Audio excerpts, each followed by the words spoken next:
Baik, saudara-saudari, saya mau bagi pesan kita seakan-akan ada 3 masa. Jadi kalau Anda merasa belum masuk masanya Anda nikmati pelajarannya. Ya, mari kita masuk masa yang paling muda. Siapa? Anak muda. Ini ya. Nah ini 5 Pancawagia. Ya. Tahu Pancawagia? 5 pertapa ya. Murid pertama Sang Buddha. Ya.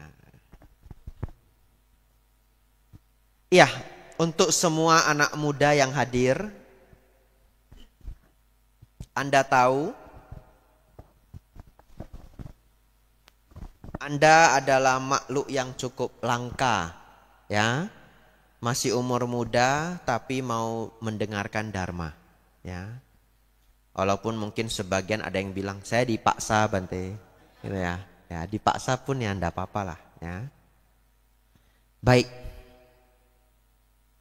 Saudara, dengar baik-baik, kenapa Anda perlu belajar dharma? Dan kenapa sulit sekali anak muda belajar dharma?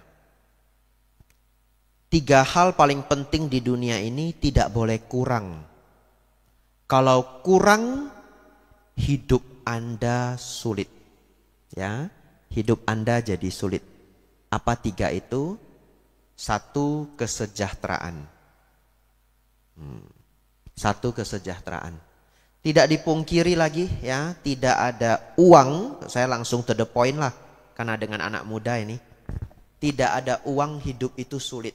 Setuju Bapak Ibu? Ya, setuju sekali ya. Ya. Bahkan Bante Utamo mengatakan 90% masalah rumah tangga itu karena ekonomi. Kata Bante Utamo, bukan Bante Abijatto. Ya. 90% itu ya hampir semua ya. Ya, oleh karena itu anak adik-adik di sini yang masih muda, Anda harus belajar untuk mengembangkan dan mempertahankan kekayaan, kesejahteraan. Bahasa Inggrisnya wealth. Kita enggak cerita rich. Ya. Ya, apa bedanya Bante? Katanya. Kalau rich itu keuangannya diparlentein. Nah, itu bahasa kerennya. Ya, kelihatan kaya. Ya memang kaya, kalau nggak kaya nggak bisa kelihatan kaya juga. Ya, kaya tapi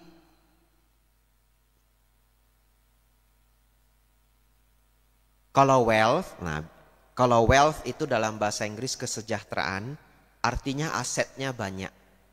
Nggak usah mikirin masa depan. Ya, asetnya banyak.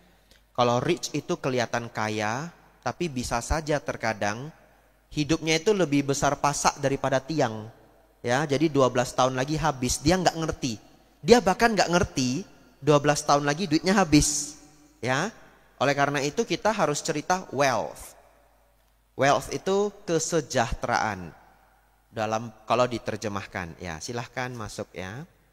Nah kalau sejahtera bagaimana? Tidak lebih besar pasak daripada tiang. Dia tahu bahwa sampai 20 tahun ke depan pun hidupku masih aman. Ya. Nah saudara-saudari, ini anak muda di depan saya. Tadi sudah diberi rumus oleh Bante Utamo. 90% masalah keluarga, terutama rumah tangga, dari ekonomi. Itu sebabnya saudara-saudari sekolah yang bagus, kuliah yang tinggi, ya, semuanya supaya sejahtera, ya. Kuliah tidak bisa jamin kaya Bante, betul. Kuliah hanya menjamin Anda tidak kelaparan. Ya, kuliah menjamin Anda tidak kelaparan. Kuliah itu membuat Anda tidak gampang ditipu. Kuliah itu bisa mengembangkan pengalaman-pengalaman lapangan, ya. Pengalaman lapangan. Contoh, kalau orang tuanya berusaha dagang, anaknya kuliah di luar negeri, ini saran saya dan ini direkam ya. Anda ambil ilmu-ilmu dari para profesor di luar negeri, Anda pulang dengerin orang tua Anda 3-4 tahun. Apa alasannya? Coba. S1 sampai S2 berapa tahun? Ada yang 5, 6, ada yang 7. Ya. Kalau di Indonesia S1 umumnya 4 tahun, S2 2 tahun, berarti 6. Kalau di Eropa ada S1 yang 3 tahun, S2-nya cuma setahun, 4 tahun. Kadangkala anak muda punya ilmu 4 tahun, berpikir sudah pintar sekali. Coba renungkan, orang tuanya di bidangnya sudah berapa tahun? 35 tahun. Nggak mau itu ilmu 35 tahun. Ngerti maksud saya? Ya, nggak mau ilmu 35 tahun. PhD, S3 itu cuma 10 tahun. Dan bahkan kalau mau ambil di beberapa negara Eropa, S3 itu cuma 3 tahun. 4 tambah 3 tadi 3 tambah 1 4 tambah 3 7. Anda kalau beneran mau S3 dalam 7 tahun bisa loh. Ya, cari program-program yang paling singkat di Eropa sana, di Belanda, di Jerman yang singkat-singkat. 7 tahun PhD. Orang tuanya mungkin kerja pagi, siang, sore, malam ndak kelihatan 30 tahun. Ya. Jadi saudara-saudari nanti entah kuliah di Samarinda, Jakarta, luar negeri, Australia, mana-mana. Anda kalau pulang ikut orang tua, nggak harus pulang ikut orang tua. Tapi kalau memilih pulang ikut orang tua, ini saran saya. 3-4 tahun jadi orang bodoh. Ya. Kenapa Bante jadi orang bodoh? Supaya ilmunya turun semua. Nah, setelah 4 tahun Bante, boleh pinter sedikit. Ya. Anda jangan lawan ayah Anda, ibu Anda kalau mereka pegang dagang 3-4 tahun serap semua ilmunya. Apapun yang mama bilang benar. Apapun yang papa bilang benar. Tahun kelima, Pak ini kayaknya nggak benar. Boleh. Tahun ke-5. Ini contoh aja ya, jangan beneran dilawan ya. Ini contoh. Anda baru masuk tahun pertama, Pak, ini sistem gudang mana boleh begitu. Gantilah digital, pakai barcode. Ini harus begini, itu harus begitu. Bongkarlah semua. Ini di pengalaman saya pribadi, saya pernah lihat ayahnya pegang dagang yang sangat bagus, anaknya pulang dari Amerika, dipegang sama anaknya, langsung bisnisnya begini, turun. Ya, kenapa? Nah, dia pikir dia pintar sekali. Di Indonesia, ya harus ikut permainan di Indonesia. Ya, ini khusus anak muda ya, bahasanya agak modern sedikit. Saudara-saudari, hilang kertas saya. Ya. Saya tidak lanjut bagian kekayaan atau kesejahteraan karena itu bukan ranah saya. Saya hanya mau memberi sedikit masukan. Kalau yang pulang ikut orang tua, ambil ilmu orang tua. Ya, Anda gabung dengan ilmu modern Anda. Lanjut nomor 2. Kesehatan. Saudara-saudari, kalau semua sudah dimiliki, tapi tidak sehat, bisa bahagia? Ya, nggak bisa bahagia. Ya, oleh karena itu jagalah kesehatan dengan baik. Walaupun akhirnya kita akan sakit, tetapi diusahakan kesehatannya bertahan sebaik mungkin. Ya, kalau sudah sakit gimana Bante? Kalau sudah sakit tentu temannya adalah dhamma, ya. Sabar, diobati, ya. Dalam hati punya konsep, walaupun tubuhku sakit, pikiran tidaklah sakit, ya. Pada saat tidak bisa bertahan, renungkan kesabaran tapa tertinggi, kesabaran tapa tertinggi. Melihat tubuh ini mulai rusak karena penyakit, renungkan anicca. Ya, tidak ada yang tidak rusak, tidak ada yang tidak hancur. Jembatan yang kuat pun karena berkarat bisa hancur, apalagi tubuhku. Ya, saudara-saudari, yang ketiga. Apa yang pertama yang paling penting? Kesejahteraan. Apa yang kedua? Kesehatan. Nah, yang ketiga ini untuk anak muda, Pancawagia. Kebijaksanaan. Dan ini sangat underrated. Ya, sangat underrated. Ya. Underrated artinya apa, Bante? Kelihatan sepele, padahal sangat penting. Ya, underrated. Saudara-saudari, ada pengusaha besar di provinsi apa, ndak boleh tahu. Ya, saya rahasiakan. Kenapa Bante rahasiakan? Takut juga saya dicari sama dia. Dia orang kuat, ya, orang kuat, punya banyak gedung, bukan banyak ruko, banyak gedung. Ya, kalau cuma banyak ruko mungkin masih selamat lah saya. Kalau banyak gedung ini susah juga. Saudara-saudari,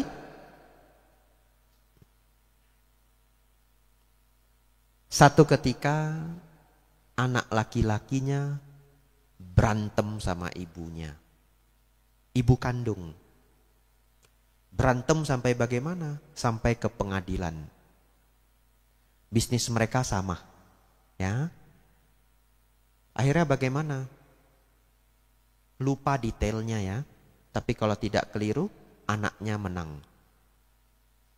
Anaknya menang, gedung ibunya dia hancurkan. Ya, hancur habis. Tidak lama kemudian ibunya nuntut lagi. Kasus yang lain. Ibunya menang.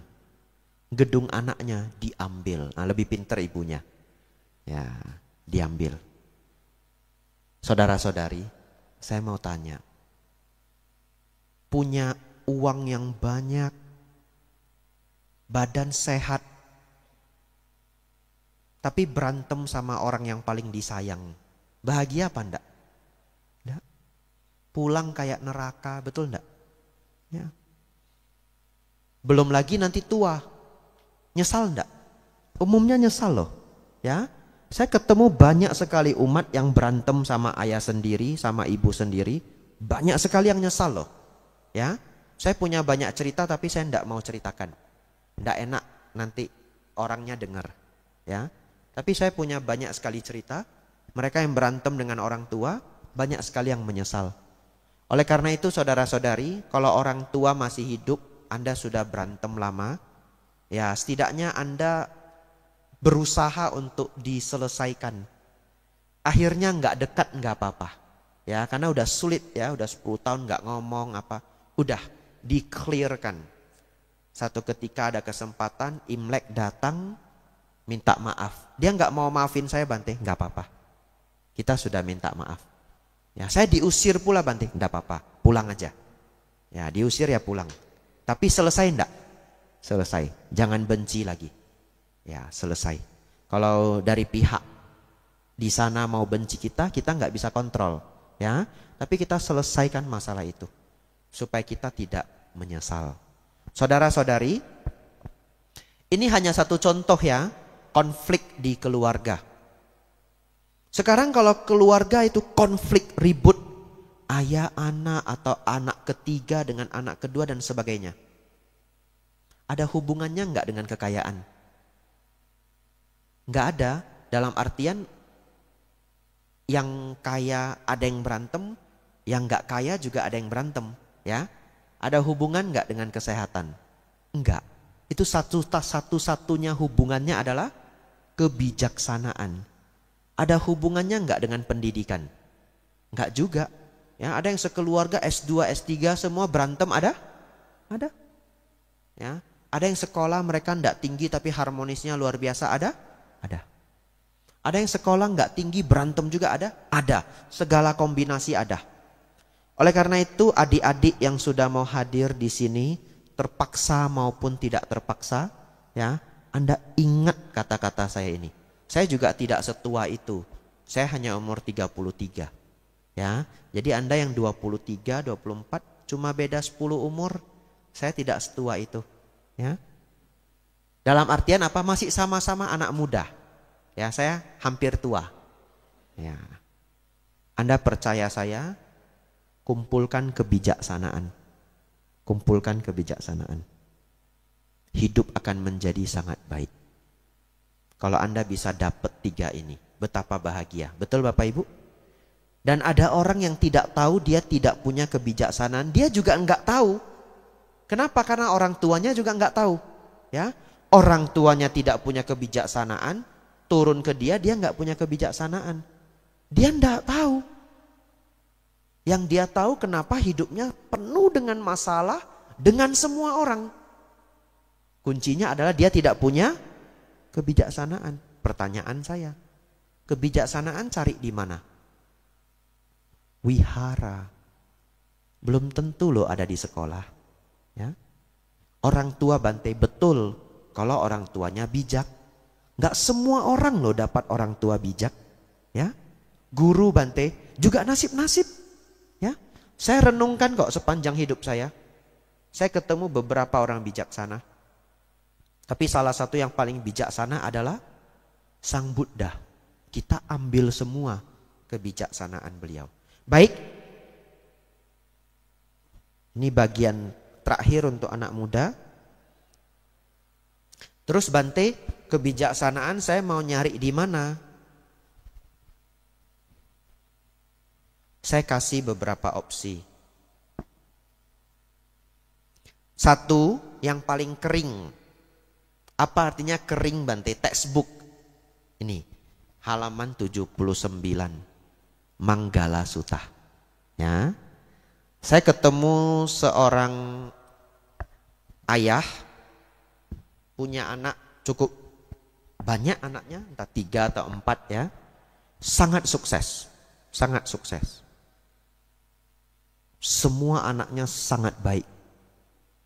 Ayahnya cuma berulang-ulang mengatakan, yang penting praktek seperti Manggala Sutta. Berulang-ulang. Itu sudah kayak prinsip hidup mereka. Lalu di mobil aja saya itu ditodong Bapak Ibu.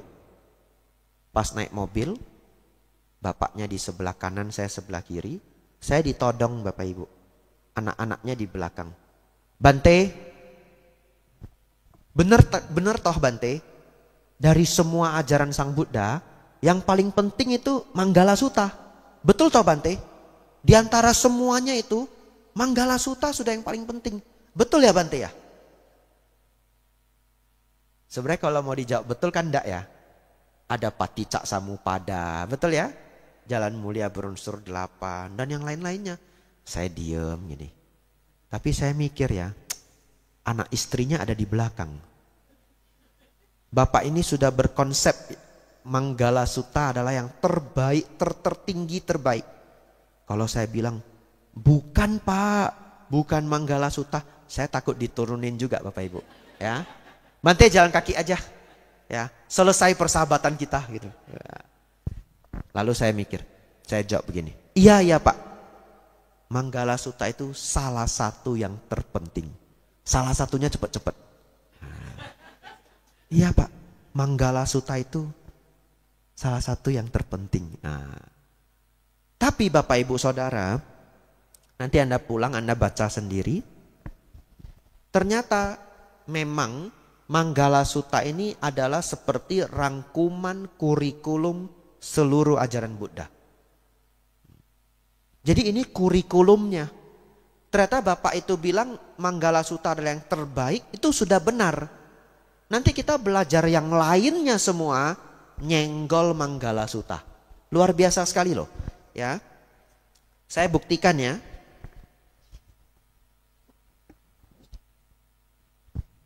Dimulai dari baik dan buruk ada di sini.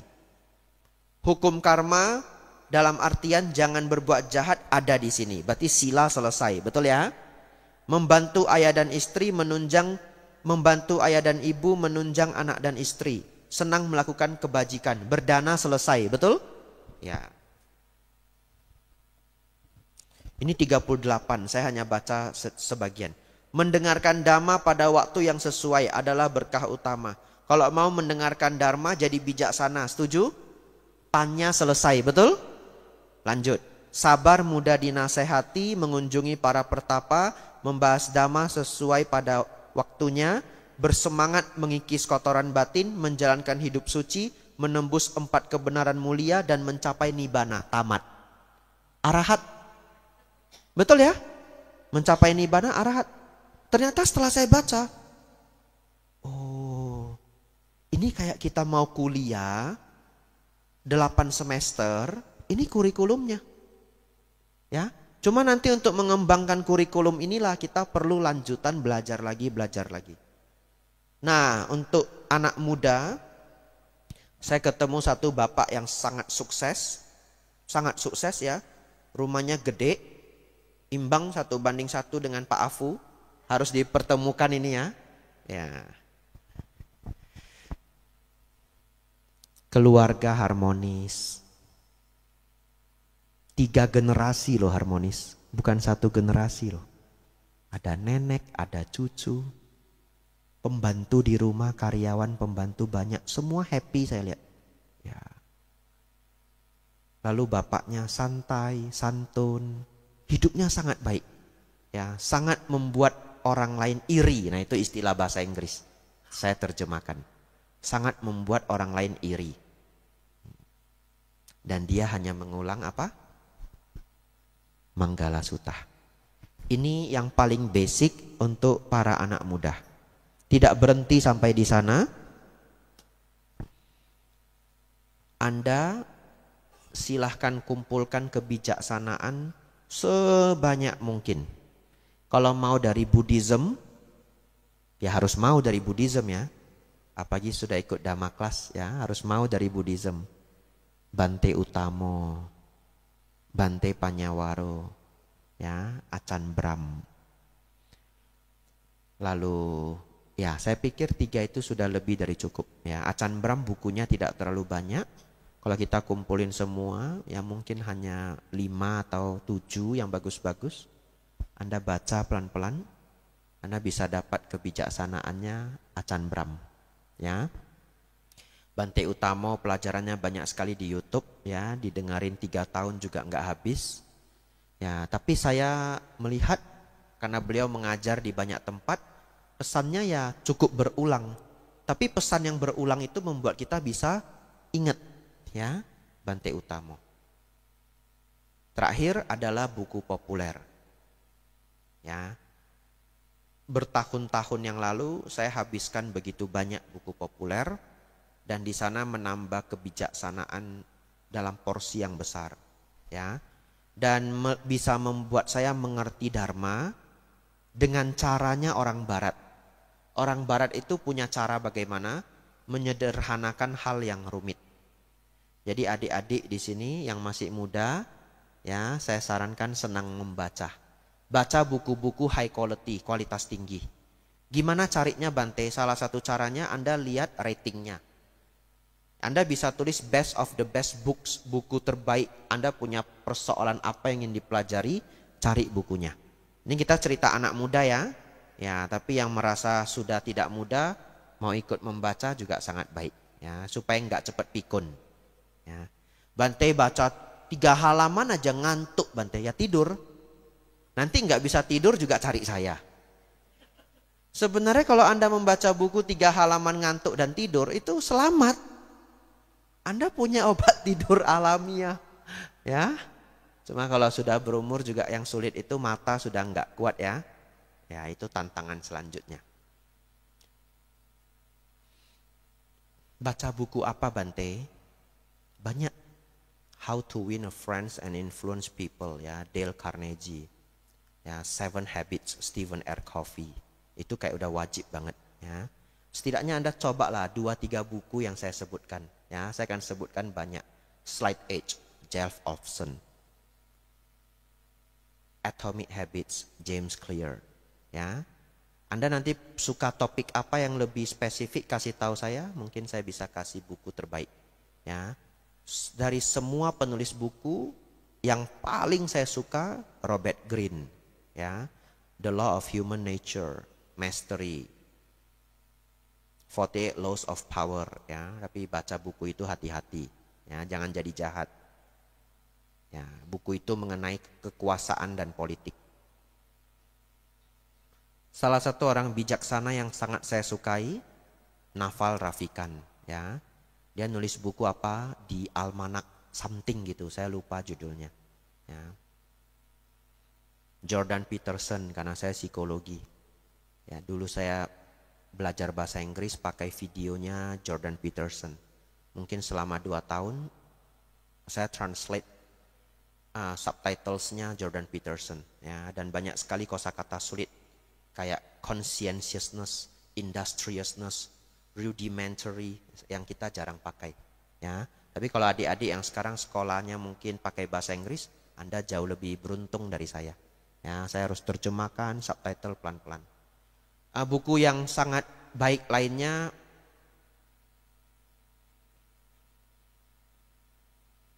tergantung topik apa yang Anda suka ya.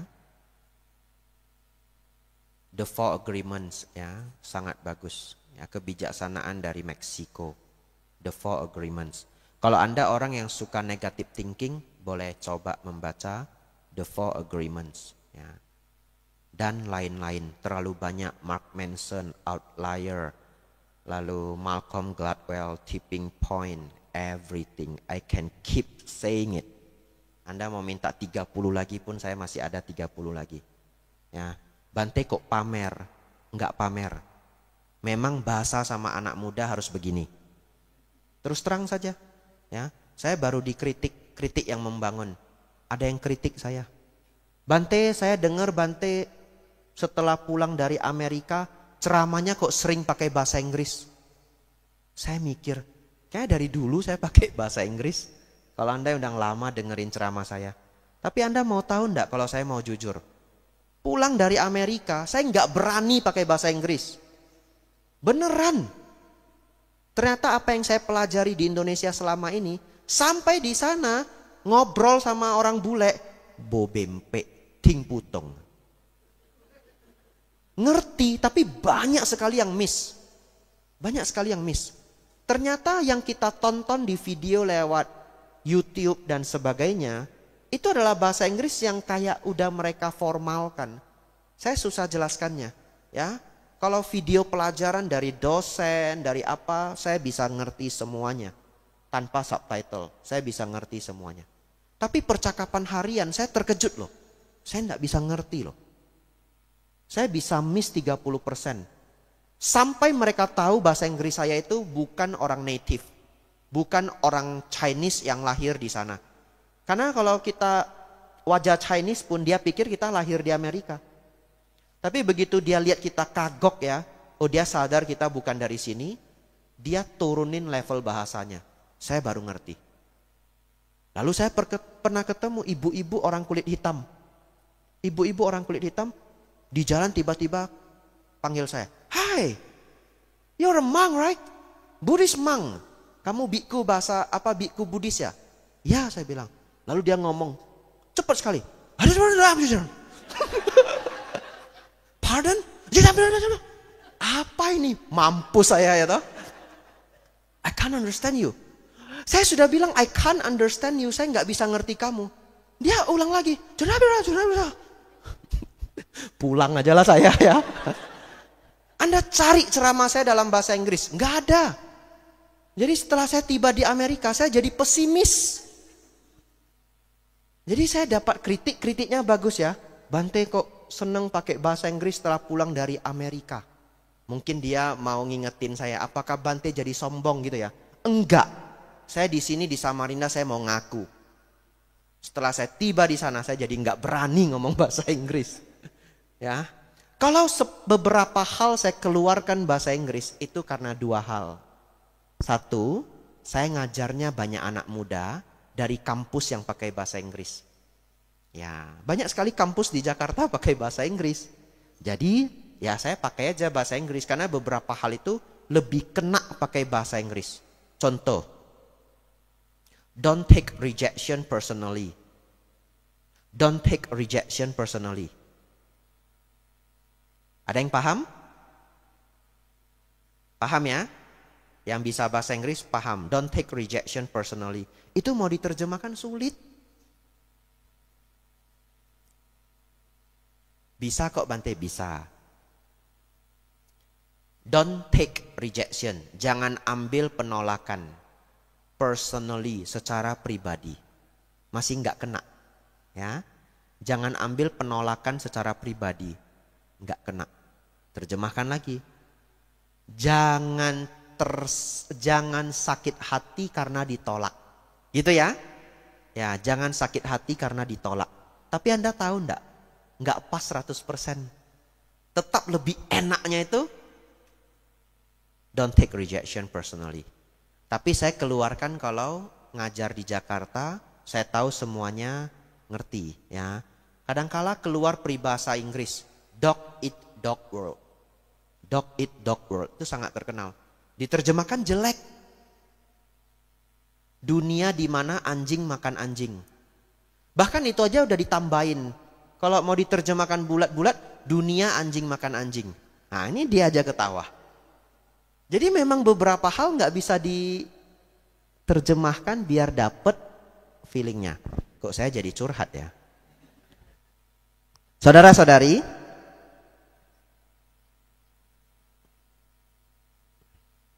ya itu untuk para anak muda. Nah, Anda kumpulkan kebijaksanaan ya. Kalau Anda merasa orang tua Anda tidak pinter parenting, Anda baca buku parenting ya. Kalau Anda merasa orang tua Anda tidak pintar kelola uang ya, pernah sukses kemudian jatuh gitu, berarti Anda cari buku-buku tentang keuangan ya. Kalau Anda merasa kenapa semua keluarga saya pendek umur, ya hukum karma, jangan begitu ya. Mungkin pada tidak ngerti kesehatan ya, Anda lebih concern dengan kesehatan ya. Itu bagaimana mengambil buku untuk kemajuan hidup ya. Nah tadi saya ada membahas parenting ya. Ada satu penulis buku saya sangat suka. Anda mungkin boleh mulai dari sana. Kalau Anda mau cari mengenai parenting, namanya adalah Richard Templar ya. Richard Templar. Tidak tahu pronounce yang bagus bagaimana. Tapi Richard Templar. Ya Anda nanti cek di Google. Selesai untuk anak muda.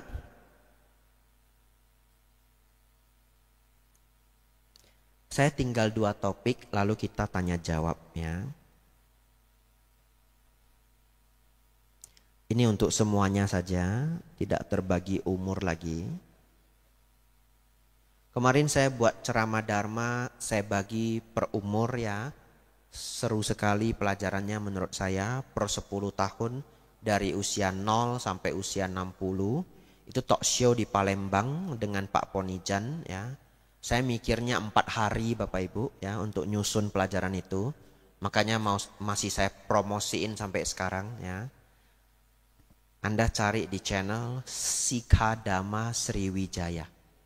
Ya, wihara di Palembang, Sikadama Sriwijaya. Talk show-nya, videonya mungkin 2 jam atau 4 jam, gak usah takut. Anda klik aja, langsung cari di bagian ceramah itu dimulai. Ya. Ada nasihat dari Bante Subala, 25 menit. Lalu ada pelajaran dari saya, sepertinya pas 1 jam, lalu tanya jawab. Ya. Seru banget, banyak sekali pelajaran-pelajaran menarik, karena mikirnya 4 hari. Ya, Anda bisa lihat bagaimana ceramah Dharma yang dipikirkan 4 hari. Ya, Anda bisa lihat. Nah, saudara-saudari, Sikadama Sriwijaya ya, bagi yang mau catat. Sikadama Sriwijaya. Sikha itu SIKKHADAMA. Saya lupa K-nya 1 atau 2. Ya, sepertinya 2. Sikadama Sriwijaya. Saudara-saudari, ini untuk semuanya.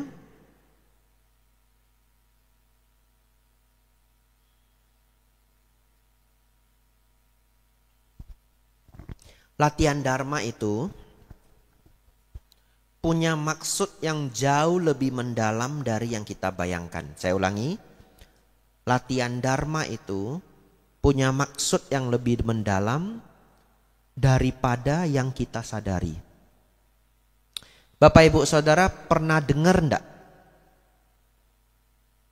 Orang yang sayang sama orang tua jadi lancar hidupnya. Ya, banyak orang sayang orang tua, dia paling sayang orang tua di rumah, dia yang paling sukses. Cukup sering loh. Ya. Atau kita balik. Anda bisa ketemu banyak orang sukses, sangat sayang orang tua. Bahkan mafia. Jadi kadangkala kalau saya ketemu orang tidak sayang orang tua, saya tuh miris. Saya berpikir, you lebih jelek karakternya dari mafia. Ya. Kalau kita waktu kecil saya nonton mafia-mafia Hong Kong ya. Udah kejamnya minta ampun sama anak buahnya, sama musuhnya. Begitu mamaknya datang, betul enggak? Mak Cik Ami mau makan apa? Nah, mamaknya bisa marah-marahin dia. Tapi itu luar biasa. Ya, ada satu bante sudah Mahatera, nggak boleh sebut namanya. Ya, nanti saya kena SP1. Bantenya sudah Mahatera, sangat berpengaruh di Indonesia. Kiprahnya sangat luar biasa. Semua murid segan sama beliau. Satu ketika beliau makan nasi goreng, banyak seafoodnya. Nasi goreng seafood ya. Sudah baca doa, sudah mau makan, sudah mulai mau makan. Tiba-tiba mamanya balik. Mamanya balik, lalu ngomong begini ke bante yang Mahatera itu. Jangan makan banyak udang ya. Kolesterol. Bantenya sudah umur 60-an, Mahatera. Ya, dimarahi sama mamanya. Jangan makan ini cumi-cumi, hati-hati. Ibaratnya begitu ya, saya nggak tahu lapasnya bagaimana ya. Saya nggak hadir di sana. Ya, saya diceritain orang. Nah, lalu bantenya gimana? Iya mah gitu. Luar biasa enggak Bapak Ibu? Ya, itu sangat luar biasa. Kasih sayang kepada seorang ibu. Saudara-saudari, pertanyaan saya. Kenapa orang yang sayang orang tua cenderung sukses? Kalau Anda mau jawab pakai dharma, gampang. Karena ladang kebajikan yang besar, betul? Orang tua, Brahma di rumah, betul. Tapi ada satu lagi. Saya sebutnya hidden training. Nah, pakai bahasa Inggris nanti dikritik lagi saya. Aduh. Itu refleks Bapak Ibu ya. Karena keseharian semua pelajaran saya dalam bahasa Inggris. Sekarang refleks pun udah nggak boleh. Ya, nanti saya dikritik lagi. Hidden training. Pelatihan yang tersembunyi, amsyong lah. Pelatihan yang tersembunyi. Nah, gitu ya. Nah, saudara-saudari, banyak sekali pelatihan yang tersembunyi dalam Buddha Dharma. Renungkan. Ya, nggak usah dijawab, renung aja. Ya. Yang benar dapat nih apel ya.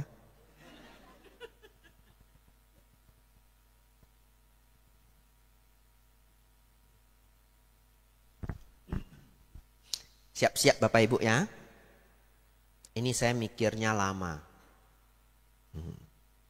Dan Anda bisa dapat jawaban yang logis.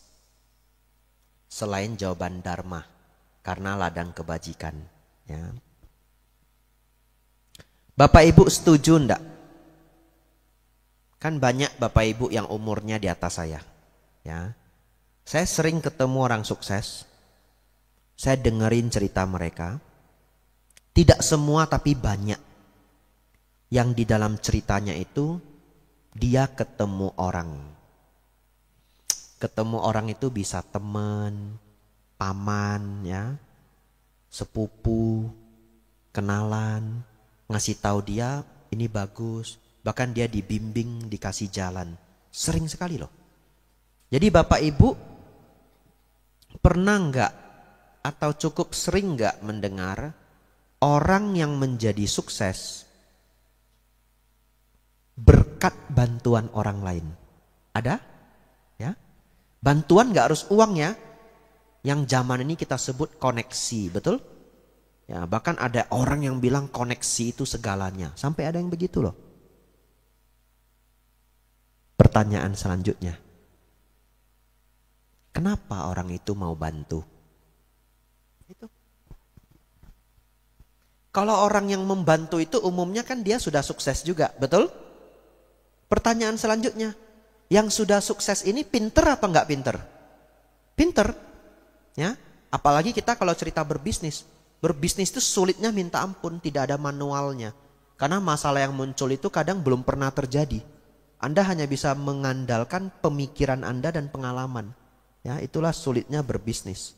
Saudara-saudari, apa alasannya orang pinter ini mau nolong orang ini? Satu karakter salah satunya. Di antara banyak karakter, dia dapat satu yang dia senang. Setia. Loyalitas. Betul Bapak Ibu? Lalu, bagaimana seseorang bisa punya karakter loyalitas? Sayang orang tua. Apa hubungannya Bante? Bapak Ibu Saudara, kalau seseorang tidak mau sayang orang tuanya, dalam cerita ini orang tua yang baik ya, ada juga orang tua durhaka. Ya, saya pernah nonton berita, ibu nikam anak perempuannya sendiri umur 9 tahun, 7 tahun saya lupa, 11 tikaman. Ya, jadi ada ya orang tua durhaka, tapi kita cerita orang tua yang baik. Kalau seorang anak dapat orang tua yang baik, menyayangi dia belasan tahun, minimal 18 tahun kalau di barat. Nyayangi dia 18 tahun. Kalau di Asia nyayangi 25 tahun, 30 tahun kadang lebih. Ya, ditimang terus, disayang terus, dimasakin, dibuat sarapan dan sebagainya, ya. Kalau dengan orang yang paling sayang pada dirinya di seluruh dunia ini, siapa yang paling sayang kita? Orang tua yang baik. Betul ya? Ya, bukan orang tua durhaka. Untuk selanjutnya saya hanya bilang orang tua. Tapi kita setuju, kita hanya ambil yang baik. Udah nggak ada orang yang lebih sayang kita. Ya, sesayang-sayangnya teman baik kita, kalau ginjal kita rusak belum tentu dia mau ngasih ginjal. Ya, kalau orang tua, liver saya ambil 1/3 enggak apa-apa. Nanti papa jadi nggak sehat, enggak apa-apa. Kamu kalau sakit, papa juga sakit. Betul? Ya. Saudara-saudari, kalau dengan orang yang paling sayang pada dirinya di muka bumi ini pun dia tidak mau membalas jasa, kira-kira kepada siapa orang ini mau membalas jasa? Gak ada lagi. Habis. Oportunis kalau nggak salah istilahnya. Orang oportunis. Habis kesempatan dia pergi. Pertanyaan saya tadi, kita merenung ini perenungan tingkat tinggi. Ya. Orang yang sudah sukses tadi, yang kita sebut koneksi, mentor atau apapun, mau membimbing orang yang di bawah, dia lebih pintar atau tidak lebih pintar? Lebih pintar. Dia melihat karakter anak muda ini ketahuan. Lihat aja tahu. Kecium istilahnya. Ya, kecium itu yang gak pas tapi kecium. Jadi orang ini kecium, tidak punya loyalitas, dia gak bantu. Ngerti? Ketemu orang pun belum tentu toh orang itu mau bantu. Jadi kalau kadang ditanya, lu kok bisa ya ketemu orang Kuijin ya bahasa Hokkiennya ya. Lu kok bisa ketemu Kuijin? Saya kok gak ketemu? Enggak, lu ketemu juga. Cuma dia gak mau bantu you. Betul ya? Anda ketemu juga, dia ketemu juga. Ada yang mau dibantu, ada yang gak mau. Kenapa? Karakter, attitude. Tapi anak muda yang sangat sayang orang tua, gaji pertama aja dia kasih ke orang tuanya. Setidaknya 50% gaji pertama buat papa, buat mama. Misalkan. Tanpa dia sadari, loyalitas dia bertumbuh. Dia gak sadar loh. Makanya saya sebut ini hidden training. Latihan yang tidak nampak. Sayang sama orang tuanya. Ya, dia ingat orang tuanya. Ingat orang tua itu sulit Bapak Ibu. Lebih gampang ingat pacar. Real. Betul ya? Ya lebih gampang ingat pacar. Kenapa? Ingat orang tua tuh harus dipaksa-paksain. Ya, ada yang natural, ada yang tidak senatural itu. Kan pikiran orang berbeda-beda. Tapi dia selalu latihan orang tua number one. Ya, mau dana makan ke wihara, ini dulu saya praktekin. Ya, saya mau dana makan ke wihara, saya ingat papa saya. Ya, jadi kalau minggu saya beli apa untuk para bante, kalau di Medan lontong sayur ya, wah, saya beli bantenya 3, saya beli 4. Satu siapa? Papa. Mama bante, mama saya senang beli sarapan sendiri. Nah, Anda jangan suujon ya. Kalau mama saya kita beliin dia sarapan, dia kadangkala dia punya sarapan favorit, dia hari itu dia pengen makan apa. Terus bante beliin apa? Kue. Netral ya. Mama mau sarapan apa terserah, saya beli kue ya. Saudara-saudari, terus saya berpikir, katanya para bante paling sopannya diserahkan sendiri, betul? Saya mikir, saya harus praktek begitu juga. Hari Minggu beli sarapan, pulang dari wihara, lontongnya saya buka.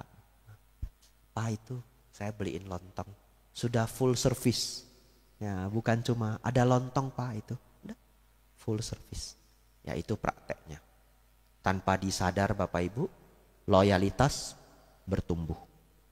Mungkin ya, itu yang membuat selama saya menjadi biku, saya sangat beruntung. Saya selalu ikut guru-guru terbaik di setiap tempat. Sampai hari ini.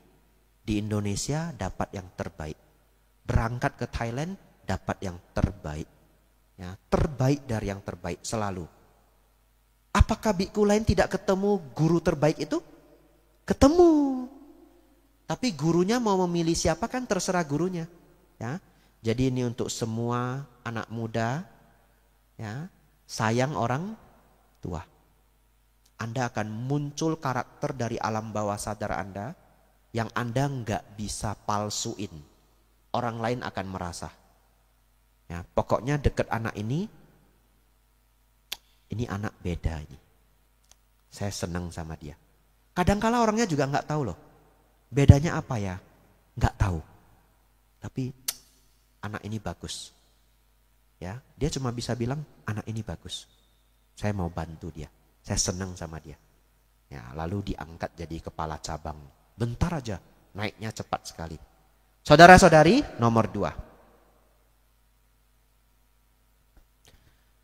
Sudah 8.25 ya. Nggak usah tanya lagi lah nanti ya, habis. Ya, boleh ya, mau bertanya juga boleh. Saya ikut aja. Ya, sampai agak malam juga enggak apa-apa. Bapak Ibu Saudara, ini juga saya sebut hidden training. Latihan tersembunyi. Latihan dengan hasil yang tersembunyi. Nah itu.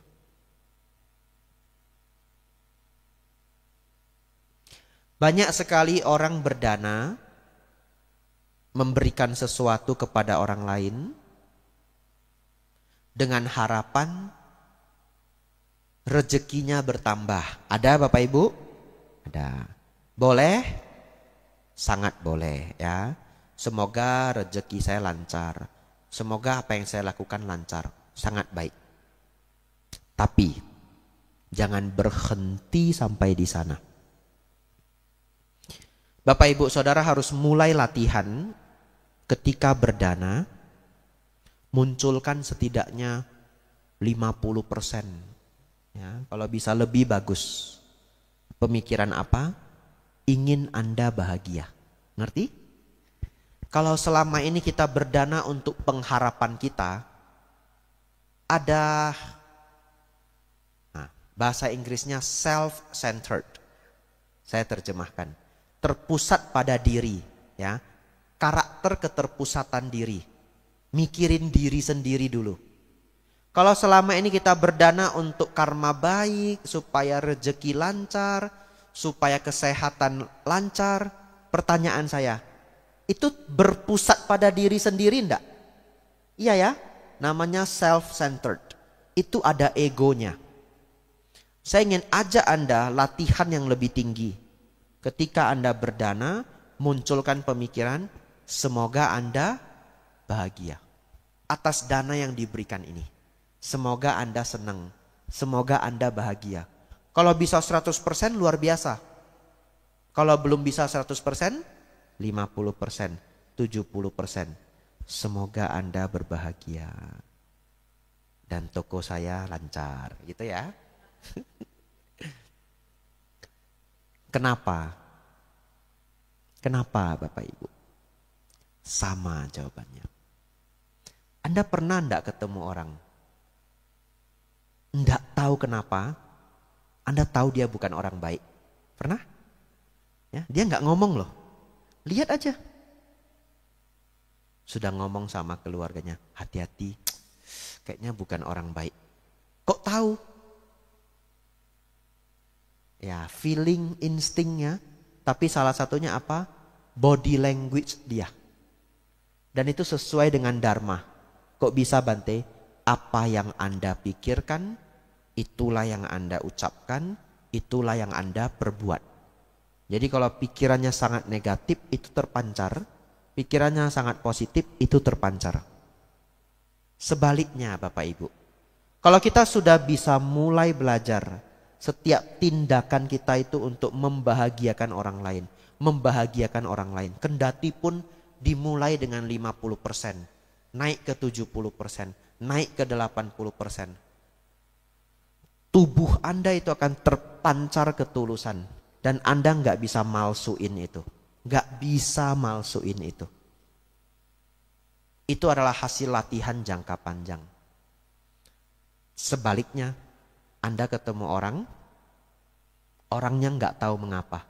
Dia hanya bilang, saya senang sekali loh deket sama dia. Ya. Nyaman begitu. Kok bisa? Nggak tahu. Ya. Saudara-saudari, itu adalah kebajikan yang berbuah, yang bahkan orang tidak tahu bagaimana menjelaskannya. Oleh karena itu saudara-saudari,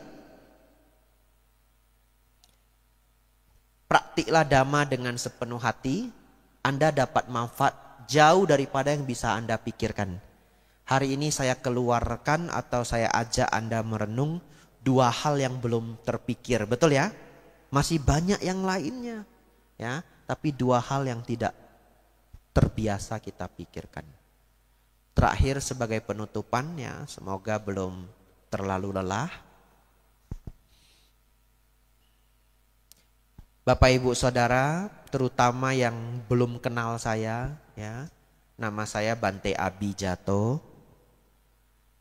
Bagi yang baru pertama ketemu, saya ingin menyampaikan inti pokok ajaran Buddha. Ya. Bagi Anda yang baru pertama kali bertemu saya, agar menjadi motivasi, inti pokok dari seluruh ajaran Buddha adalah berusaha melenyapkan kemarahan, berusaha melenyapkan keserakahan, berusaha melenyapkan ego dan kesombongan. Tiga itu adalah inti ajaran Buddha. Lenyapnya dosa, loba dan moha. Dosa kemarahan, loba keserakahan, moha ego, kesombongan atau disebut juga kebodohan batin. Ya. Dosa, loba, moha. Marah, serakah, sombong. Marah, serakah, sombong. Belajar agama Buddha, belajar ajaran Sang Buddha, intinya tiga ini. Ngurangi marah, ngurangi serakah, ngurangi sombong. Kalau tidak yang tiga ini Anda salah baca. Ya, bukunya itu cuma judulnya Buddha, tapi bukan dari Sang Buddha. Kalau Sang Buddha tetap yang tiga ini. Mengurangi kemarahan, keserakahan, ego, kesombongan. Jadi saudara-saudari yang senang datang ke wihara, tiga ini harus berkurang dari waktu ke waktu. Berkurang. Kalau lenyap sulit, ya, arahat kalau lenyap. Setidaknya berkurang. Bante, dia sudah 5 tahun di wihara, masih galak Bante. Apa jawabannya? Kalau dia latihannya sudah baik, dulu lebih galak lagi. Betul? Nah, kalau dulu lebih galak lagi berarti berhasil enggak? Berhasil ya. Saudara-saudari, hari ini saya mau membantu Anda mengurangi kemarahan karena ini langsung nampak hasilnya. Yang lain kita bahas di lain waktu. Bante, saya sudah meditasi, saya sudah berjuang ngurangin marah, tapi kenapa saya masih sering marah ya? Dua hal. Yang satu, mungkin badan Anda terganggu, tapi saya enggak bahas ini. Badan Anda terganggu maksudnya apa? Anda cek tensi Anda besok. Ya. Kalau tensi 170 gimana? Mau nafas masuk, nafas keluar, emosi. Nafas masuk, nafas keluar, emosi. Mau meditasi dari Buddho, tensi 180, emosi. Tensi harus 120 ke bawah atau 120. Kalau sudah umurnya sangat banyak ya 130-an. Tapi kalau naik ke 160, 170, Anda kepengen marah sendiri. Enggak ada salah juga kepengen marah. Ya. Terus gimana Bante? Berobat sebelum stroke. Ya, berobat. Pergi ke dokter. Ya. Gula darah terlalu tinggi, sama bisa emosi. Kenapa? Badannya nggak enak, ada racun, ya, ada racun. Gula kan bukan racun Bante. Ya, gulanya terlalu tinggi, badannya meradang, namanya inflamasi. Badannya meradang, badannya lelah, ginjalnya capek, ngamuk dia, ya. Radang terlalu tinggi, ya. Kalau di Indonesia orang belum pernah ngecek radang. Tingkat radang terlalu tinggi itu nggak enak badannya, ya. Kok bisa radangnya terlalu tinggi Bante? Biasanya terlalu banyak gorengan, ya, atau makanan proses, pengawet, pewarna, dan bahan kimia lain, termasuk juga tepung. Tepung itu sebenarnya sudah ultra processed food, UPF namanya, itu radang akan meningkat, ya. Asam urat tinggi juga gampang depresi. Vitamin D terlalu rendah juga gampang depresi. Kalau saya lanjutkan jadi seminar kesehatan. Ya. Tapi kalau Anda gampang stres, gampang marah, mungkin badan Anda bermasalah.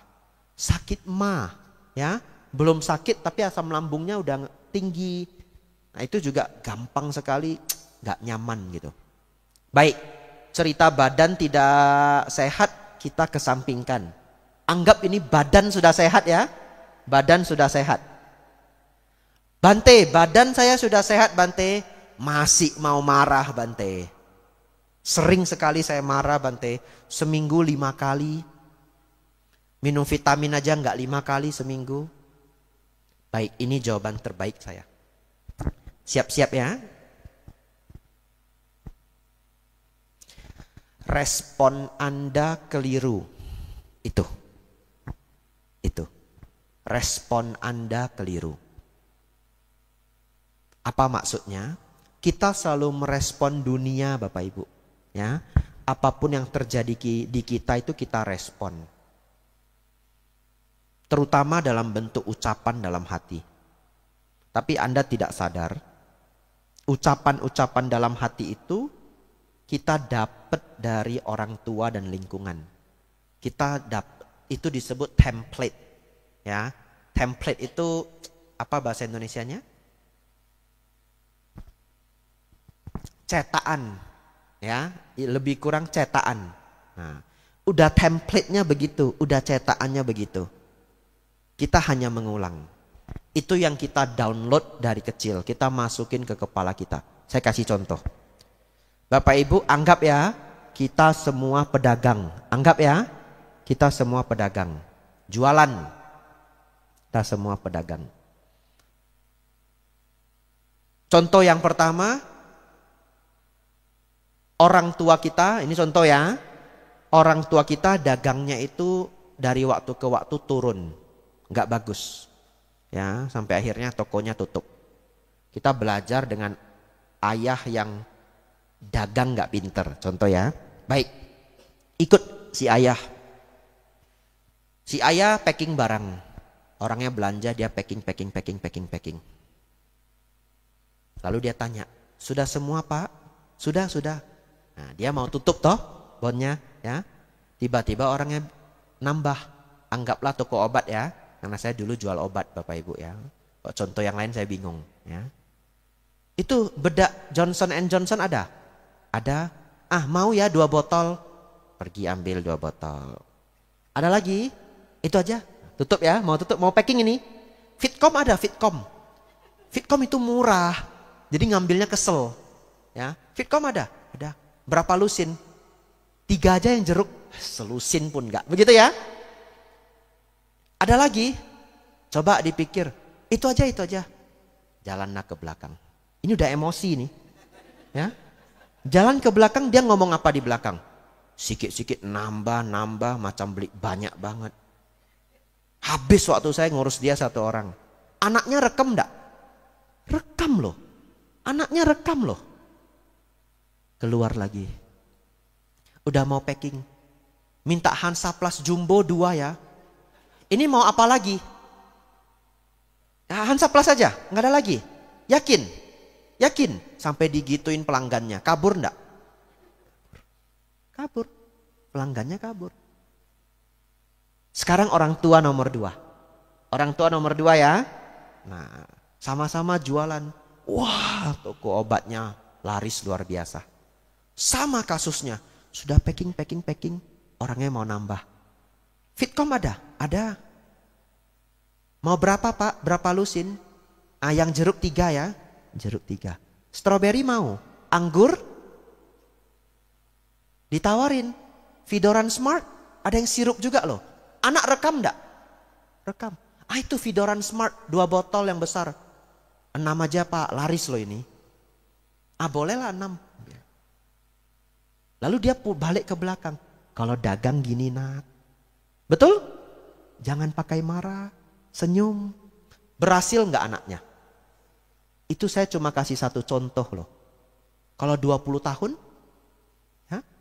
Kalau 20 tahun ikut orangnya boleh siapa aja. Tidak harus orang tua. Paman, tetangga ya. Dia ngedownload ke kita itu salah terus. Kita besarnya salah terus. Terakhir. Nunggu barang. Ini paling sering ini. Ya. Sudah milih baju, 1 jam dapat model yang cocok. Lalu bilang sama karyawannya, ini ukuran XL ada enggak? Kok XL ya, karena saya gemuk ya. Gantilah ya, M. Nah, M ya. Ini ukuran M ada enggak? Oh, saya cari ya Kak ya. Iya silahkan. Baliklah dia ke belakang, ke gudang. Nyari baju. Kita cari model itu 1 jam. Ya. Dapat model itu 1 jam. Minta dia cari M. Masuklah dia. Lewat 5 menit. Komentar kita apa? Ini ayah yang buruk. Contoh ya. Komentarnya apa? Cari baju aja lama sekali. Gimana itu gudangnya? Lewat lagi 5 menit. Ini niat jualan gak dia? Lama sekali. Kalau begitu gimana kita mau belanja cari barang 10 menit itu tinggal ambil gini loh. Barang di gudang itu susunlah rapi. Ya pakai batch. Ngomel-ngomel betul? Lewat 15 menit dia bilang sama anaknya, paling benci saya menunggu. Pulang aja. Kasih rezeki ndak mau. Pulang dia. Anak rekam ndak Bapak Ibu? Coba sebaliknya. Ayah yang luar biasa atau ibu ya, nunggu 5 menit. Santai. Agak lama ya dia carinya ya. Berarti baju ini agak langka ya. Nah, 5 menit ya. Lewat 10 menit. Dia keluarin HP. Balas chat. Baca buku. Nggak ngomong apa-apa. Anak ngerekam enggak? Rekam. 15 menit belum datang. Masih baca buku sambil ngomong sama anaknya. Toko ini lambat berarti. Ya. Ya, lain kali kalau buru-buru jangan kesini. Tapi marah enggak? Enggak. Akhirnya 20 menit. bajunya keluar. Akhirnya baju pilihan kita. Ada marah Bapak Ibu? Anak ngerekam? Rekam. Kalau Bapak Ibu yang ada di sini pemarah, kadangkala yang salah mungkin bukan Anda, ya. Tapi yang salah adalah apa yang Anda download, apa yang Anda rekam. Terus gimana Bante? Rekam yang baru, ya, rekam yang baru. Gimana caranya Bante? Dengar ceramah Bante Utamo, dengar ceramah Bante Panyawaro, Bante Santacito, Bante Atadiro, Bante Damadiro, ya. Bante kok ndak bilang Bante Abijato? Masa saya bilang nama saya sendiri, ya? Saudara-saudari, dengar itu perlu beberapa bulan, bahkan lebih dari setahun. Supaya apa? Download lagi yang baru. Karena mau melawan yang 15 tahun, 20 tahun dengan 1,5 jam pelajaran sulit, ya. Kadang kita termotivasi tapi minggu depannya kumat lagi. Anda kalau ikut Dhamma Class pasti Anda jadi sabar 2 minggu, ya, iya toh, 2 minggu. Minggu ketiga kumat, ya. Dengar lagi. Anumodana Bapak Ibu. Ya, semoga Bapak Ibu terinspirasi dan berbahagia. Setelah ini kita tanya jawab, ya, silahkan. Demikianlah Dhamma Desana yang telah disampaikan oleh Yang Mulia Bante Abijato. Semoga memberikan manfaat dalam kehidupan kita sehari-hari.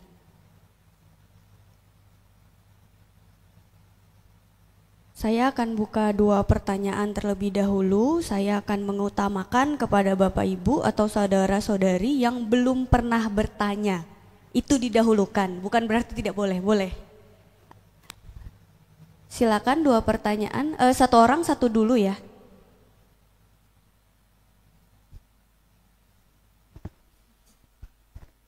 Nah, yang belum pernah bertanya ya memang tidak pernah bertanya, ya. Jadinya nggak ada pertanyaan.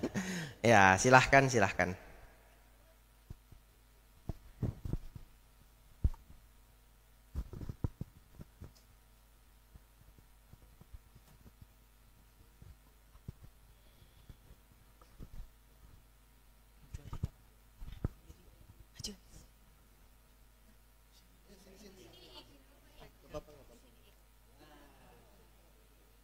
Selamat malam Bante, Namo Buddhaya. Namo Buddhaya.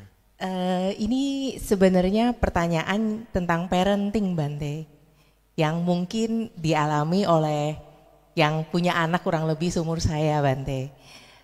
Pertanyaan saya itu kan sekarang ini kan anak-anak tuh di sekolahan itu banyak mengalami bullying ya Bante, baik bullying yang berat maupun bullying yang susah. Jadi kadangkala itu sebagai orang tua nih kita kan agak ragu Bante. Misalkan anak cerita nih, "Mah, saya tadi pulang, saya mau dipukul loh mah pakai kursi sama teman." Nah, kalau secara pandangan agama Buddha kan kamu sabar aja. Tapi kan kalau itu terjadi terus-menerus kan kadang kita merasa was-was juga ya Bante. Apa yang akan terjadi ke depannya terhadap anak kita nantinya gitu loh. Ada satu juga teman saya yang setiap kali anaknya diganggu, anaknya selalu jawab begini, "Gak apa-apa Ma, kita harus balas dengan cinta kasih." Nah, tapi besok-besoknya nanti diganggu lagi, ada lagi yang masalah-masalah begitu. Sedangkan bullying ini kan bisa terjadi dimanapun ya Bante, bisa di sekolah, di tempat les, bahkan mungkin kalaupun sudah dewasa nanti di tempat kerja pun bisa terjadi seperti itu. Jadi kalau menurut saya sih, kalau kita memindahkan anak dari sekolah atau apa karena bullying itu bukan solusi, karena itu bisa terjadi dimanapun. Cuman jadi inti dari pertanyaan saya ini yang ingin saya tanyakan adalah menurut pandangan Bante, kira-kira kita sebagai orang tua itu apa yang suppose kita sampaikan kepada anak? Apakah kita suruh dia melawan ataukah kita suruh dia bertahan atau bagaimana? Karena salah satu contoh tuh ketika ke toilet aja Bante ya, saya selalu mengingatkan anak saya, kalau kamu pergi ke toilet sendirian, kalau ada yang mau mengganggu kamu dan sebagainya, kamu harus melawan. "Oh itu nggak boleh Ma, kita nggak boleh menyakiti orang lain." Nah selalu kadang jawabannya gitu, tapi Saya kan sebagai orang tua juga was-was ya Bante, apalagi kan banyak masalah yang enggak gitu nah Bante. Apa ya istilahnya? Ya kurang lebih seperti itulah Bante. Jadi menurut yang saya tanyakan kira-kira bagaimana menurut pendapat Bante? Itu aja Bante. Terima kasih Bante. Ya sama-sama ya. Di bukunya Acan Bram ya, Cacing dan Kotoran Kesayangannya, ada satu cerita yang sangat bagus. Ada seekor ular, dia dibenci sama semua binatang di seluruh hutan. Dibenci. Ya. Lalu dia naiklah ke gunung, berjumpa ular pertapa. Ini kan cerita fiksi ya. Berjumpa ular pertapa. Lalu ular pertapa ini bilang, bagaimana kamu tidak dibenci binatang satu hutan? Kamu gigit orang terus, begitu ya. Lalu pertapanya bilang, kalau kamu tidak mau dibenci, kamu jangan gigit orang. Lalu ular ini berpikir, wah baik-baik saya akan latihan, tidak akan gigit orang. Pulanglah dia ke tempat tinggalnya. Setahun berikutnya, ular ini naik lagi ke puncak gunung nyari ular pertapa. Lalu dia bilang begini, ular pertapa, saya sudah dengerin kamu, gak gigit orang. Sekarang tupai aja berani nginjak kepalaku. Kelinci aja berani nginjak badanku. Ini gara-gara kamu, gitu ya. Pertapanya bilang apa? Saya hanya minta kamu jangan menggigit. Saya tidak meminta kamu jangan mendesis. Ular kan mendesis ya. Nah, artinya apa? Dari kebijaksanaan ini, kita berjuang tidak menyakiti siapapun. Tapi kita harus tahu cara menghentikan orang lain menyakiti kita. Ya. Dan itu adalah skill, sosial yang harus diajarkan ke anak. Saya tidak tahu bagaimana caranya secara lengkap karena zaman sudah berubah, ya. Tapi yang paling klasik itu ya kalau dia masih di bawah 5 SD ya, lapor ke guru misalkan, ya.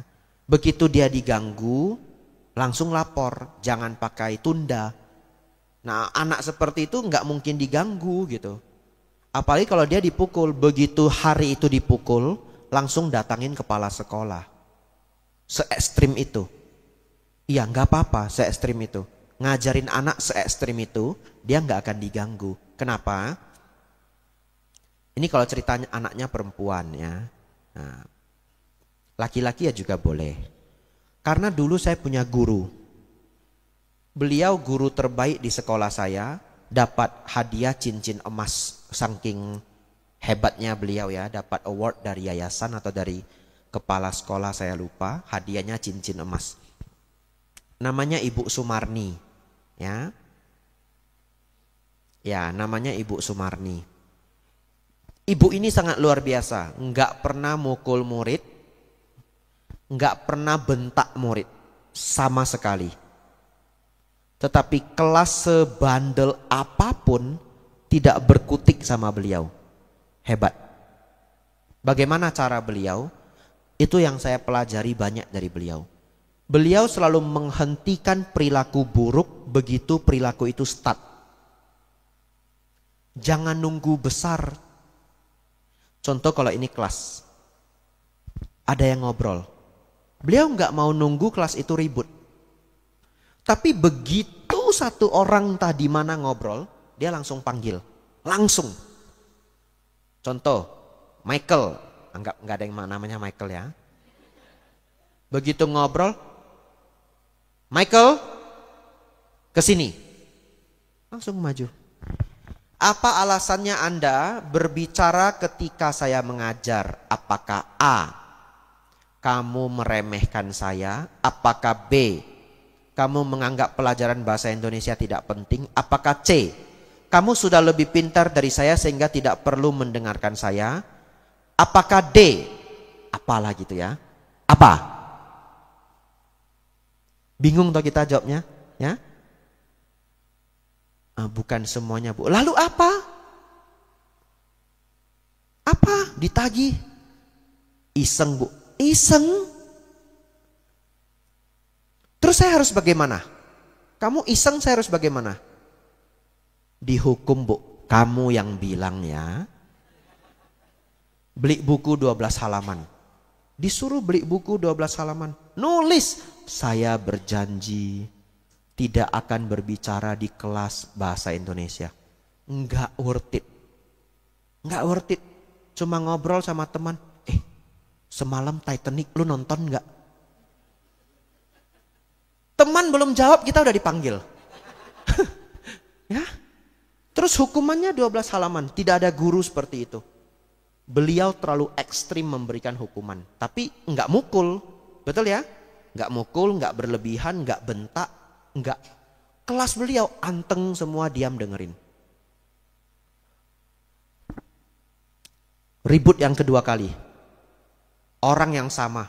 Begitu ngomong, Michael keluar dari kelas saya 1 minggu. Hukumannya itu terlalu berlebihan, tapi tidak melanggar kode etik. Tidak perlu ikut kelas saya 3 hari atau seminggu, ekstrim banget. Yaudah, seminggu kita di depan kelas begitu. Ya, Anda tahu nggak seminggu di depan kelas itu seberapa berbahaya? Kita akan ketemu kepala sekolah lewat ronda berapa kali? Betul ya? Akhirnya bagaimana? Bawa pensil dan rautan. Setiap kepala sekolah lewat, raut.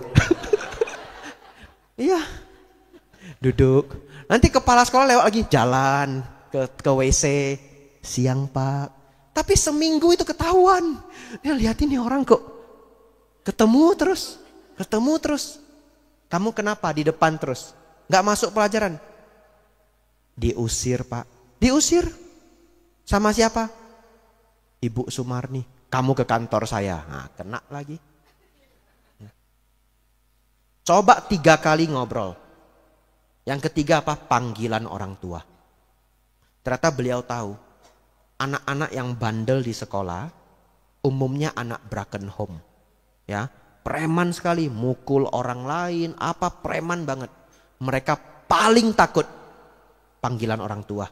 Bukan yang lain. Anak super bandel itu dipukul aja nggak takut. Paling takut apa? Panggil orang tua. Kenapa? Kadang orang tuanya juga mukul dia.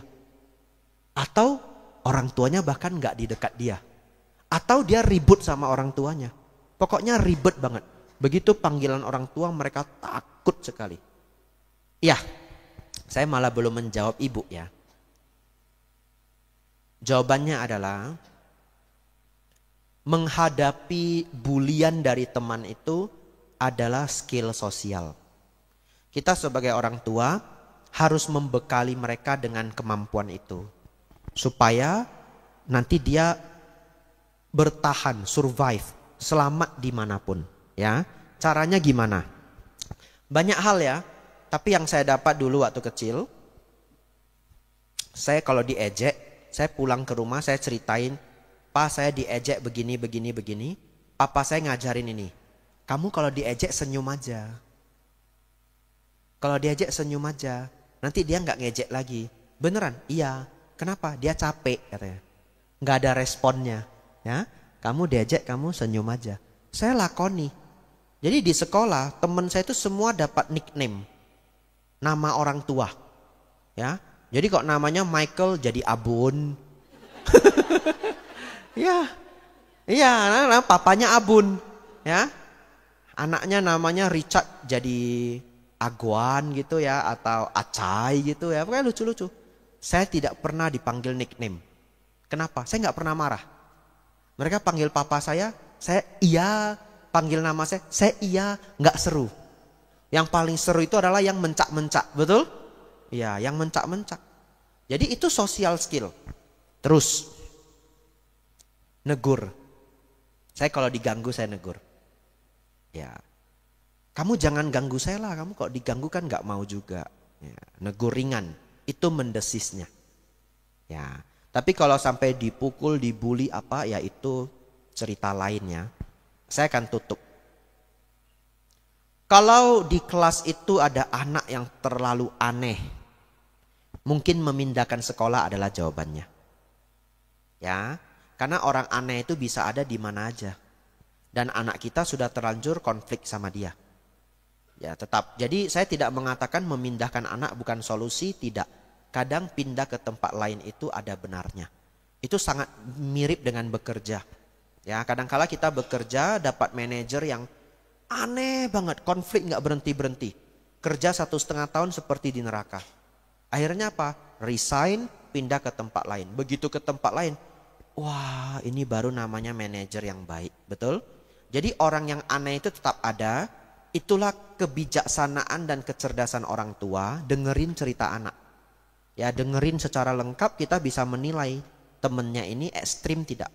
Ya, mungkin kalau temannya ekstrim, orang tua muncul datang ke sekolah. Ya, kalau anak SD, SMP masih segan kok sama orang tua murid. Ya, saya pikir ya strategi-strategi itu yang perlu diberikan oleh orang tua. Cara bergaul yang baik. Ya, cara bergaul yang baik. Terakhir ya, dulu kalau ada teman yang bandel, papa saya selalu ngajarin kasih dia hadiah. Jadi saya selalu gerak dulu sebelum dia nyari mangsa. Ya, di kelas itu kayak selalu ada 1 atau 2 anak yang bandelnya minta ampun. Saya selalu berkawan dengan dia duluan dibanding yang lain. Ya, saya bisa bawa roti srikaya, roti coklat bagi ke dia, makan bareng ya. Karena saya laki-laki ya, rentannya itu berkelahi. Makan bareng. Laki-laki sudah makan bareng sekali nggak akan pernah berkelahi kok. Ya. Udah nggak dianggap musuh. Ya, saya selalu mulai duluan dan itu ajaran papa saya dan saya berhasil. Bahkan papa saya bukan ajarin ke preman aja. Mohon maaf ya, bukan disambung-sambungin ya. Bahkan juga prakteknya kemana? Ke anjing. Ya, papa saya usaha tambak dulu. Jadi anjing kita 10 ekor, 15 ekor.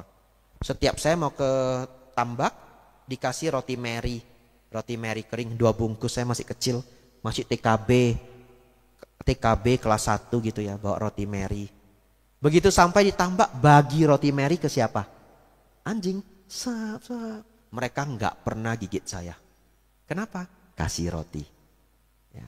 Ya itulah kadang menegur, kadang memberi hadiah, betul ya? Ya itu skill sosial, saya pikir itu bisa dibangun untuk anaknya. Anumodana ya, terima kasih.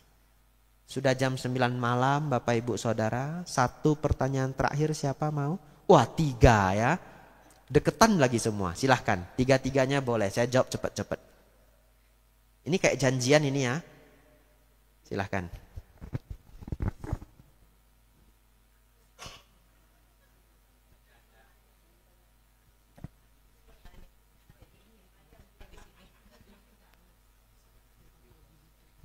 Namo Buddhaya Bante. Namo Buddhaya. Saya Felix Sada, masih SMA saat ini. Cuma saya saat ini sering melihat di media sosial yang namanya gentle parenting Bante. Gentle parenting. Ya Bante. Artinya? Itu kalau zaman sekarang lebih ke ya kalau bahas latar belakangnya kayak memperhatikan mental health dari anak tersebut. Hanya saja terkadang itu menurut saya terlalu membebaskan anak-anaknya Bante. Jadi kayak, oh jangan dimarahin anaknya, nanti mental health-nya tidak baik, bla bla bla bla bla bla. Sedangkan kalau saya sendiri Bante, itu lebih kena zaman dahulu tuh parenting VOC Bante. Jadi ya keras memang papa saya, tapi didikan papa saya menurut saya sekarang berhasil. Karena ya respect pun dari situ ke orang lain. Nah, kadang-kadang saya melihat gentle parenting ini tidak efektif di zaman sekarang Bante. Jadi kalau menurut Bante sendiri memang parenting yang bagaimana untuk saat ini diberikan kepada anak-anak, apalagi kalau misalnya usianya masih di ranah anak kecil. Karena kebanyakan anak kecil nih dikasih gentle parenting, akhirnya kayak semena-mena Bante. Oh mau main HP, jangan dimarahin, biarin aja, memang masih kecil gitu Bante. Semoga bisa dipahami dan dijelaskan. Namo Buddhaya Bante. Namo Buddhaya. Namo Buddhaya ya. Ya, jawabannya sesungguhnya saya tidak tahu itu jawabannya. Ya, tapi saya akan menjawab, tidak tahunya begini, maksudnya tidak tahunya itu adalah saya tidak tahu tipikal parenting apa yang terbaik, itu saya tidak tahu. Karena saya hanya punya satu bentuk parenting dari orang tua saya, ya. Dan saya tidak banyak baca buku parenting, tidak pernah research parenting. Tapi bagi saya itu yang paling penting itu orang tuanya bijaksana. Nah, anak harus dikerasin atau dilembutin? Menurut saya tergantung karakter anak itu dan situasi. Gak bisa dikerasin terus. Ada anak yang dikerasin terus kabur. Kan tipe anak beda-beda. Ya, kabur loh, dia beneran gak mau pulang lagi loh, dan akhirnya rusak. SMP 1 dia kabur gak mau pulang lagi, akhirnya rusak. Ada enggak kekeliruan di orang tua? Ya ada, karena anak itu kan masih kecil, betul ya? Nah, jadi menurut saya kalau nanti Felix menikah, kalau mau jadi biku juga boleh. Kalau nanti Felix menikah, dapat anak 4, Anda tahu enggak? 4 anak Anda itu karakternya bisa beda semua. Unik. Ada yang mirip papanya, ada yang mirip mamanya, ada yang mirip akongnya, yang gak ada karakternya di suami istri. Ya. Lalu, itulah kebijaksanaan Anda perlu melihat yang ini perlu diapakan, yang ini perlu diapakan. Kenapa saya katakan begitu? Karena saya dapat orang tua yang lembut. 3 anaknya semua sukses di bidang masing-masing. Anak papa mama saya tidak ada yang jadi bandel. Tidak ada. Baik sekali semua. Cici saya jadi guru bahasa Inggris, ya. Adik saya jadi dokter, saya jadi biku. Semua sukses. Sukses di bidang masing-masing. Nah, kalau jadi Bante dipukul nggak? Dipukul waktu kecil. Hanya waktu kecil. Kenapa? Suka ganggu adik. Saya mukul adik saya dipukul. Nah, fair lah gitu ya. Tapi selain itu saya hampir tidak dipukul. Saya bahkan pernah nyuri uang mama saya aja nggak dipukul. Saya dipukul kalau saya pukul adik saya. Mungkin karena itu yang paling tidak boleh saya lakukan. Karena kalau itu tidak dihentikan mungkin bisa jadi lebih fatal. Karena dedek saya itu di bawah saya 5 tahun. Sering saya ajak main Smackdown. Apa dia ndak amsyong? Ya, kalau dia nangis apa, saya kena pukul gitu.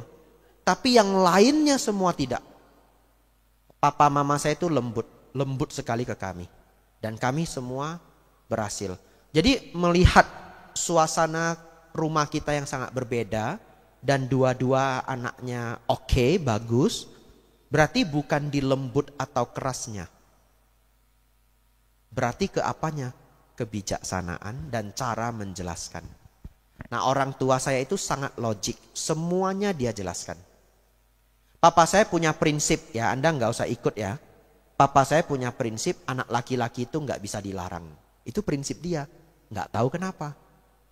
Jadi saya pernah seneng balap, pulang nggak dimarahin, tapi dijelaskan. Ya. Agak panjang gak apa-apa ya. Ya, papa saya satu ketika deketin saya. Terus dia bilang gini, Dek, kalau seneng balap, tiba-tiba loh, dia gak nanya, kamu balap ya? Enggak, bahkan udah gak ditanya. Kalau kamu seneng balap, ini bannya ini gak boleh aus ya. Harus selalu bagus. Kalau enggak nanti kamu ngerem, licin, bisa terpental. Terus rem tidak boleh blong, harus diservis. Dan kalau kamu balap, jangan terlalu dekat sama orang, bisa ditendang. Terus papa saya lanjut, motornya harus fit, diservis aja. Kalau enggak ada uang minta sama papa. That is my father. Itu papa saya. Aneh ya? Anda aneh loh. Saya dapat orang tua yang kayak begitu loh. Kalau nggak ada uang, ambil uang sama papa. Tapi lanjut, belum selesai. Kita kan udah seneng ya, dia lanjut. Tapi kamu tahu enggak? Kalau kamu di jalan itu, lihat acek-acek umur 40, umur 50. Kenapa mereka enggak balap? Saya jawab, bolat Leo, sudah enggak ada tenaga. Ya. Bolat Leo, sudah enggak ada tenaga apa? Papa saya jawab, bukan, tinggal gas gini. Umur 60 juga bisa ya, cuma gas gini. Apalagi apek-apek dulu, acek-acek dulu naik Vespa loh. Itu cc-nya tinggi loh Vespa itu. Berarti kalau dia mau kenceng bisa nggak? Bisa. Papa saya jawab, dia tinggal gas aja. Tapi kenapa dia nggak mau? Saya mikir. Kenapa Pak ya? Sudah pernah jatuh. Nah itu. Udah pernah jatuh. Acek-acek yang kamu lihat naik Vespa pelan-pelan itu, dulu muda juga. Dulu balap juga. Tapi sekarang sudah nggak mau. Kenapa? Sudah pernah jatuh. Kena batunya. Lalu mulailah papa saya keluar ilmu sihirnya. Ini papa saya punya sihirnya. Dulu papa waktu muda balap juga. Punya motor Honda Tiger. Keren sekali, balap. Namanya anak muda balap, wajar lah. Baru punya motor, keren balap.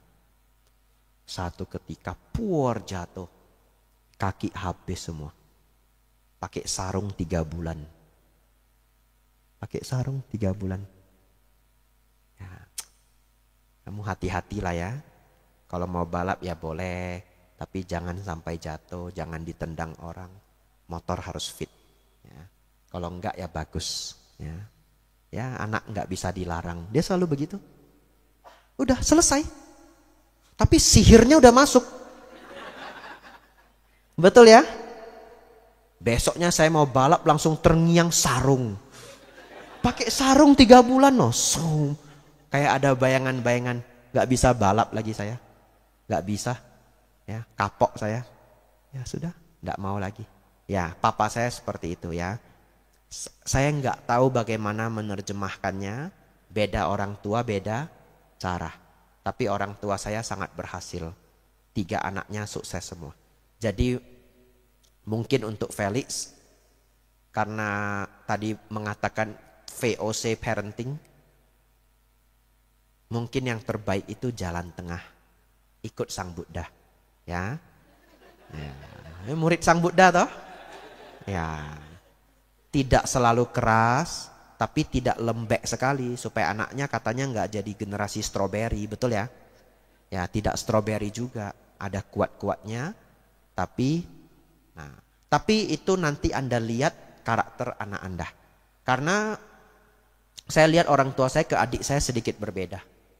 Saya pernah nanya, mak lu sama dedek kok begini-begini, sama saya begini. Nah, mama saya jawab, anak itu karakternya beda-beda. Kalau lu itu kayak batang ubi dilempar di mana aja hidup. Itu kata mama saya. Nah, lu dilempar di mana aja hidup, saya nggak khawatir. Nah, kalau dedekmu beda. Nah, ya, anumodana pertanyaannya. 2 lagi silahkan. Tadi ada 1. Silahkan siapa aja yang sudah angkat tangan tadi. Ini terakhir loh, sudah Iya, malam. terakhir. Kalau ada lagi bisa dilanjut besok ya Bapak Ibu. Katanya tadi makan dulu ya sebelum Damakas ya? Ya baik, sudah berenergi semua ya.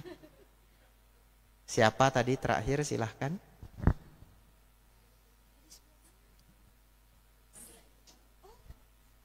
Ya atau ibu aja boleh ya. Ya yang tadi nggak kedapetan besok boleh tanya lagi.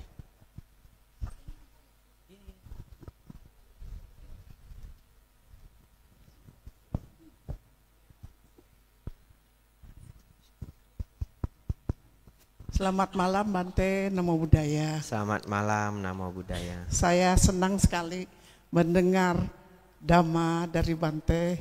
Ya rasanya sampai saya menitikkan air mata, terharu saya mendengar Apa-apa yang Bante sampaikan itu memang betul sekali. Jadi saya juga agak sedikit, mungkin saya curhat, tapi saya tidak lama. Saya pernah dulu tuh waktu mau sekolah di testing. Jadi di testing itu, terus dari penesting itu bilang, nanti kalau ketahuan ibu begini-begini, jangan bilang saya ya, katanya. Jadi kenapa saya demikian? Karena saya jujur. Saya ngatakan, Mister, saya mau melanjutkan studi saya ke luar negeri, karena kebetulan suami saya ada. Jadi karena mumpung ada itu, maka saya mau ngikutin jejak beliau. Nah, padahal Bante, itu tuh dilarang, peraturan dari sana bahwa tidak boleh ada suami istri yang bisa studi bersama-sama. Nah, jadi saya juga tidak terlalu niatlah. Akhirnya saya terpanggil, Bante. Nah, saya terpanggil itu apakah saya karena saya jujur mengatakan bahwa hal itu betul terjadi, atau mungkinkah ada penyebab yang lain. Nah, itulah jadi Bante, segala sesuatu yang kita sampaikan dengan sepenuh hati apa segala macam, itu rasanya tuh niscayalah pasti kita berhasil. Jadi karena kita ngomong sejujur-jujurnya, apa adanya. Nah, itu Bante yang pertama. Yang kedua, Bante, kalau kita melatih meditasi, Bante, atau yang lain latih. Nah, tapi kita kan tidak tahu kemajuan meditasi kita. Nah, bagaimana kita bisa mengetahui dampak dari meditasi itu, apakah itu berhasil atau tidak gitu, Bante. Karena biasanya itu kan orang tuh memarah, kata Bante. Lalu dengan dia meditasi mungkin pemarahnya itu menurun, kadar kemarahan menurun. Nah, apakah hal-hal demikian itu bisa merupakan suatu indikator bahwa meditasinya itu mulai berhasil gitu, Bante. Nah, itulah, terima kasih Bante. Terima kasih atas penjelasan Bante untuk selanjutnya. Ya, terima kasih Bu ya. 3 indikator untuk Ibu untuk melihat meditasi itu berhasil. 1, kemarahan, keserakan dan kesombongan dalam keseharian berkurang. Ya. Kemarahan, keserakahan, kesombongan dalam keseharian berkurang. Itu yang pertama. Yang kedua, batin kita cenderung damai dibanding sebelumnya. Ya, jadi kita sudah latihan meditasi 3-4 bulan, batin cenderung damai. Yang ketiga, ketika bermeditasi mulai merasakan kebahagiaan. Ya, jadi kalau awal-awal meditasi itu memang tidak membahagiakan, yang ada kesemutan. Ya, yang ada kok lama, kok capek, kok bosen gitu ya. Tapi sudah dilewati beberapa minggu, beberapa bulan, tiap orang berbeda-beda, ada yang cepat, ada yang lambat, mulai merasa nyaman dan bahagia. Ya, jadi ketika meditasi itu sudah bahagia kita rasakan, maka semuanya berkembang. Dalam artian meditasi kita semakin rajin, semakin kita rajin, meditasi semakin berkembang. Semakin kita berkembang, meditasi semakin rajin. Itu muter sampai menjadi sangat sukses. Ya, jadi itu 3 Bu ya. Dosa, loba, moha berkurang, cenderung damai dalam keseharian, ketika bermeditasi berbahagia. Anumodana pertanyaannya. Ya, saya ikut bahagia atas pengalaman hidupnya Ibu ya. Sadu. Ya, anumodana semuanya. Luar biasa semua sudah ikut sampai habis. Semoga Bapak Ibu Saudara senantiasa berkembang dalam Buddha Dhamma. Sabe sata bawantu sukhitata. Semoga semua makhluk hidup berbahagia.